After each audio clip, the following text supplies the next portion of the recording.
بسم الله الرحمن الرحيم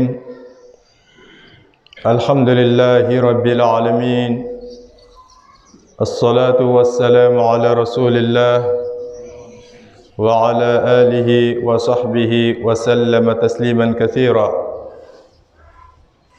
أمي الله تعالى فوق الله تعالى تنو مسامني تنو ككان وقتي بي أنغ الله تعالى فوق أما الله تعالى فوق أنغ الله تنو أما الله تنو نكرر لكبا أنك الله تعالى فوق الله تعالى بارك الله ونفع بشيء أنو يرلما ولما دلي الله تعالى في الله تعالى تنو الكنيما كنو أنبت لدني ألم وكلا ومكسين نمانيني كتير محمد صلى الله عليه وسلم تير مي أكام ماتو كاكو همي تنبي الله أكام ماتو هنا تنبي الله ولكو سون أنغا هربي فين فينا أكو سلا يرا أنا أنغا توريا بي فين فين فانا لا أكو سلا فانا يرا أنا أما فاتو فيو فاي سلا دو يرا أنا سلامي ني أنتا مالوكا أمبي كنا ديا سورو أنغا ديانا تيغلا أني أنفاتوني كوفي ولما دلي الله تعالى في كان سبتي وسلات لني كان ألم وكلا كان فاتو كتا سورو أني الله تعالى كدي ألم وكلا ولا أيالو كفو ينافو كرموچة تمنا كان چوغا منا كما كانتي كما كامي ni akafisa katimi Allah ta'ala kuma kankan o fana kɔfɛ kuma kan fana tɛ min ka fisa ni a ka ciden Muhammadu sallallahu alaihi wasallam ka kumakanw ye o senfɛ Rasulu sallallahu alaihi wasallam a ka kan ɲɛnamaya kɛ a ka kumakan dɔw ɲɛfɔ an ɲɛna a ka ladilikan caman fana di an ma o ladilikan ninnu n'an ka minɛ ka baara kɛ ni a ye an bɛ kunnadiya sɔrɔ an ka diɲɛlatigɛ la wa an sanni fana kɔfɛ Allah ta'ala bɛ an bonya ni arijɛnɛsoba ni ye sabu ni ye kumakanw ye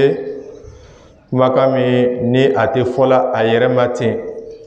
Allah ta'ala ko wa ma yantiqu anil hawa in huwa illa wahyun yuha a ko Muhammadu sallallahu alaihi wasallam ko a tun tɛ kuma kunfɛ ten a bɛ kuma fɔ kuma lakolon tɛ o tuma dɔ la a bɛ kuma mun fɔ Allah ta'ala le bɛ a yamariya a fɔli la wala ma deli Allah ta'ala fɛ o kumakan sanuman ninnu ka nɔgɔya an bɛɛ to ladeni ye Ala m'o kɛla ka baara nɔgɔya an bɛɛ to ladeni fana ye Ala m'o kɛla an bɛna kuma hadisa fila kan ni Allah ta'ala sɔnna kuntaka surunyali bolo ma hadisa fɔlɔ o le alakira sallallahu alaihi wasallam a k'i kanto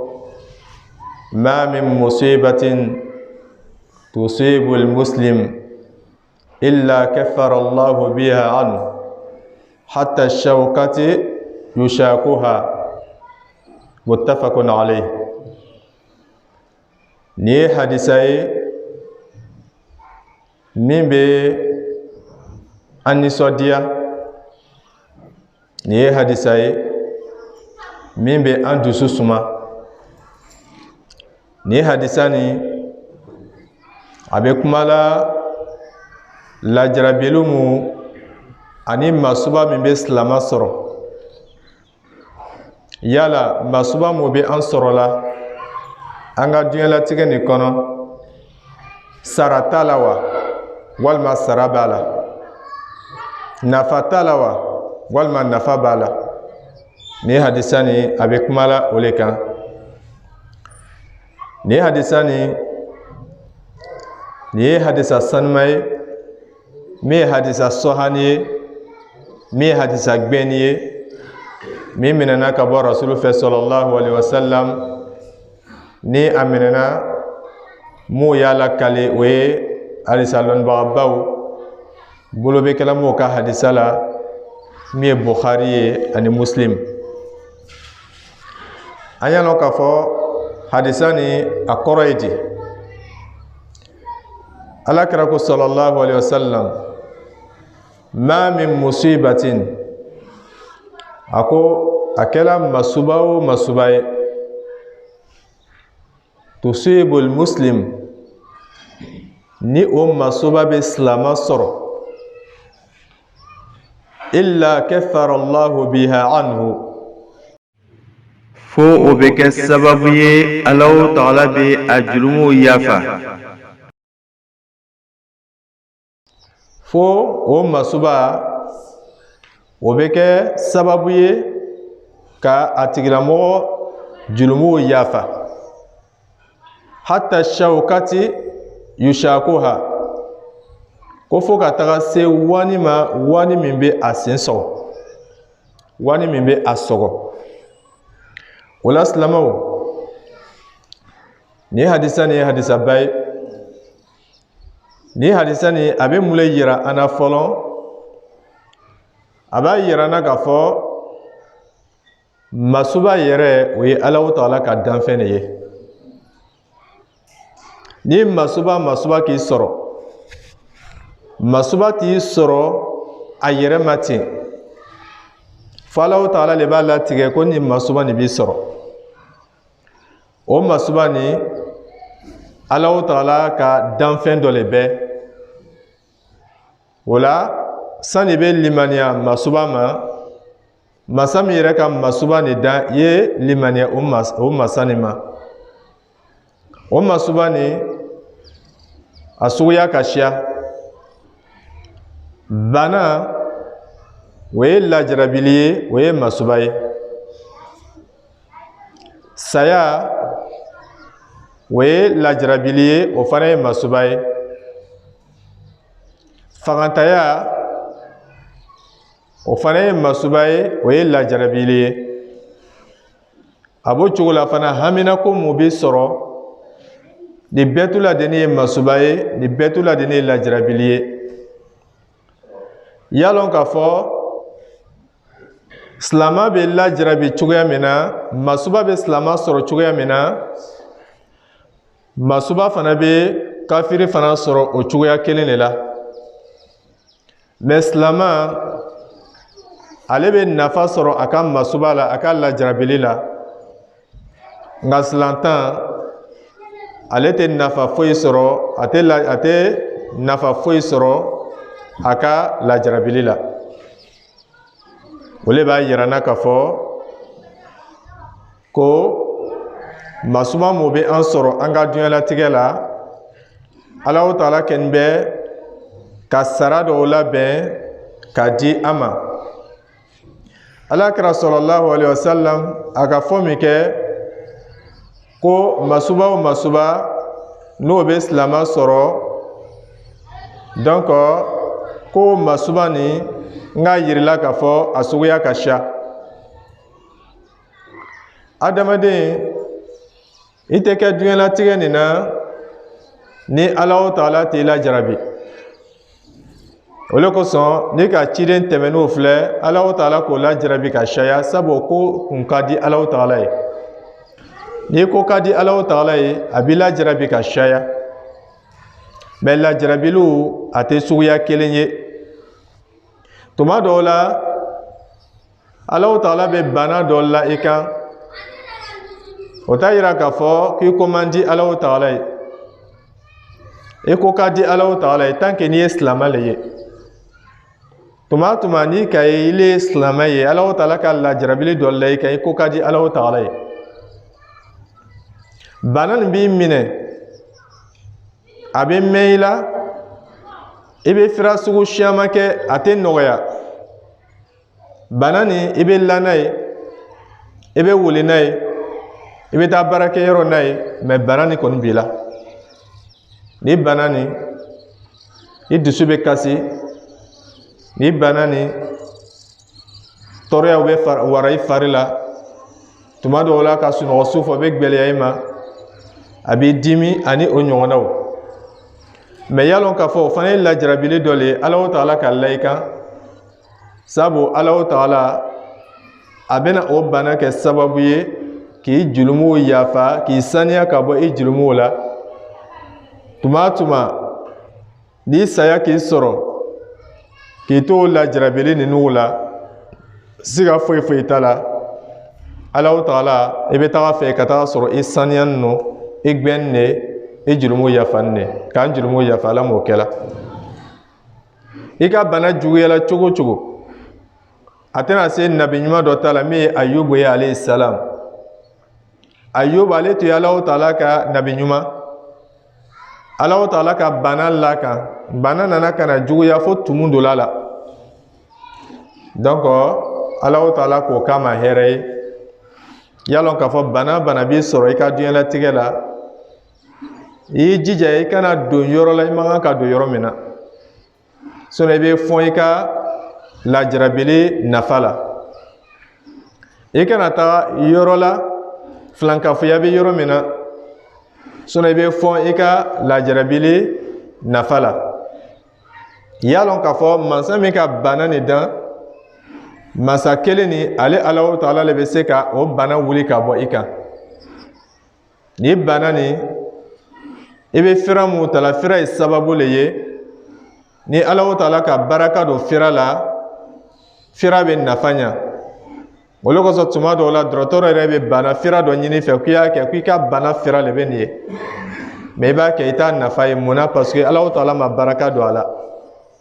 donc ni bana banna an bɛ Allahu Taala deli an ka bana na masuba nin na Allahu Taala kelen pe le fana bɛ se ka a wuli ka bɔ an ma an b'an jigi sɛmɛ Ala kan an bɛ sababu ta sisan sababu o dɔ ye min ye o le ye fira ye mais fira tɛ se ka nafa ɲa tant que ni Allahu Taala ma baraka don a la o la bana o ye lajarabili ye a b'o cogoya la fana fangantanya tuma dɔ la fangantanya bɛ juguya ka se hakɛya la hali i ka bi balo o bɛɛ bɛ gwɛlɛya i ma o t'a yira k'i ko man di Allahu Taala ye Alakira sallallahu alaihi wasallam i ka bana juguyala i ka fangantanya juguyala cogo cogo i ka gwɛlɛya bonyala cogo cogo a tɛna se Rasulu ta la sallallahu alaihi wasallam tuma dɔw la an ka ciden ka so kɔnɔ sallallahu alaihi wasallam a bɛ tile caman kɛ suma tɛ tobi a ka so kɔnɔ tuma dɔw la yiridenw le bɛ kɛ yen tamarow le bɛ kɛ yen o b'o domu k'o nugu la taga n'a ye y'a lɔn k'a fɔ ele bɛ se ka a daminɛ sisan ko ka taga bila wura fɛ i tɛ dumuni sɔrɔ wa tuma dɔw la i bɛ dumuni kɛ siɲɛ kelen tile kɔnɔ mais k'a fɔ k'i ma dumuni sɔrɔ o ka gɛlɛn hali ni ma dumuni sɔrɔ ka dumuni kɛ mais yiriden dɔw bɛ sɔrɔ ile yɛrɛ bolo i bɛ mun domu kɛ mais Rasulu sallallahu alaihi wasallam i bɛ se k'a fɔ ko ye Allahu Taala ka ciden mais a ka sahabaw tellement que kɔngɔ bɛ gwɛlɛya o ma o bɛ fara ta ka nara o kɔnɔ na ka siri yaasa kɔngɔ bɛ se ka nɔgɔya cogoya min na parce que fanga tɛ kɛ o la tuguni o bɛ taa lɔ seli la o bɛ bɔ ka bɛn o yɛrɛ ma fangantanya ye sababu ye kɔngɔ ye sababu ye nka n'o ka fara ta ka siri o kɔnɔ la o bɛ kɛ sababu ye k'a nɔgɔya o ma dɔɔni o la silamɛw an y'a lɔn k'a fɔ i ka fangantanya gɛlɛya la cogo cogo i y'a lɔn k'a fɔ masuba dɔ le Allahu Taala b'a k'i ma julumu yafa ye wa a fana b'a k'i ma daraja kɔrɔta ye tuma tuma ni lajarabili bɛ bonyali kan siga foyi foyi t'a la Allahu Taala bɛ julumu yafa a nana hadisa gbɛrɛ la k'a fɔ ko Allahu Taala bɛ darajaw le kɔrɔta la ten o la ma deli Allahu Taala fɛ k'an darajaw kɔrɔta Ala m'o kɛla a b'o cogo la fana hamina ko mun b'i sɔrɔ karo bɛ sa tuma dɔ la bonsaraw o bɛ gwɛlɛya tuma dɔ la lutigi b'a fɔ n'i ma sara sɔrɔ n'i ma bonsara sɔrɔ i bɛ bɔ n ka bon kɔnɔ o hami mun b'i sɔrɔ tɔɔrɔya tɔɔrɔya b'i sɔrɔ nin bɛɛ to la de ne lajarabili ye tuma dɔw la yɛrɛ n'i ye cɛ ye i bɛ furumuso ɲɛnama ɲini k'a ɲini o sɔrɔ ko bɛ gwɛlɛya tuma dɔw la yɛrɛ fana i bɛ furucɛ ɲɛnama ɲini o sɔrɔ ko bɛ gwɛlɛya nin bɛɛ to la de ne lajarabili ye tuma dɔw la i bɛ taa bɛn muso dɔ ma muso nin tɛ hɛrɛ la i kan fiyewu a b'i dusu kasi o k'i dusu kasi olu bɛɛ n'a ka dusu kasi ni bɛɛ to la de ne lajarabili ye Alahu Taala bɛ min la mumini kan tuma dɔw la k'a k'a ma jurumu yafaw ye k'a k'a ma daraja kɔrɔtaw ye